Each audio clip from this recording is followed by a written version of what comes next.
Deep in the golden savanna, where thunder rolled across the earth in the form of marching giants, a surprising story began with a tremble. Not the ground's tremble, but the trembling of the largest creature there. The herd moved like living mountains, but one elephant stopped, ears wide, breath caught, because something tiny had skittered across his path. A mouse. The world didn't notice at first. The sun still blazed, the grasses still whispered, but inside this giant's chest, panic thumped louder than drums. Tembo, was the strongest among his herd. He could uproot trees, fend off lions, and cross rivers that swept lesser creatures away. Yet now he stood frozen, his massive shadow quivering over the smallest spark of life in the dust. The mouse, barely larger than a leaf, paused too.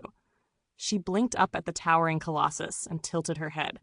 "You shake like a branch," she squeaked, "yet I am the one who should fear you." Tembo's heart hammered. You are unpredictable, tiny, fast. You frighten me." The mouse narrowed her eyes, whiskers twitching with amusement. Why fear what cannot harm? But Tembo didn't know why. His mother once warned him, tiny things slip underfoot unnoticed, tiny things dart too close, tiny things make the mighty uncertain, and so the herd kept walking, leaving him behind, embarrassed, heart racing. The mouse scurried closer, and Tembo lifted one foot, afraid she'd run beneath him. "Stop!" he gasped. She stopped, then she spoke gently.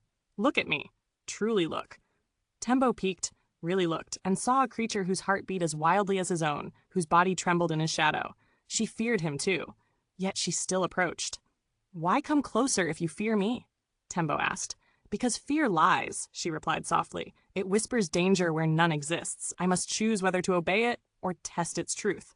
Her courage stunned him. Here he was, a titan, quaking before something barely bigger than his eyelash, while she stood in the wind of his breath, choosing curiosity over panic. Tembo lowered his head until their eyes nearly met. The wind stilled. The world held its breath. "What if," he said slowly, "my fear is just as wrong as yours?" The mouse smiled. "Then you can walk again." Tembo exhaled. Something uncoiled inside him.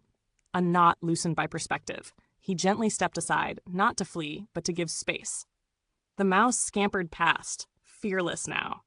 Later that day, as the herd settled beneath acacia trees, Tembo felt lighter. His fear hadn't vanished, but it no longer ruled him, because he had faced it, questioned it, seen its smallness against reality.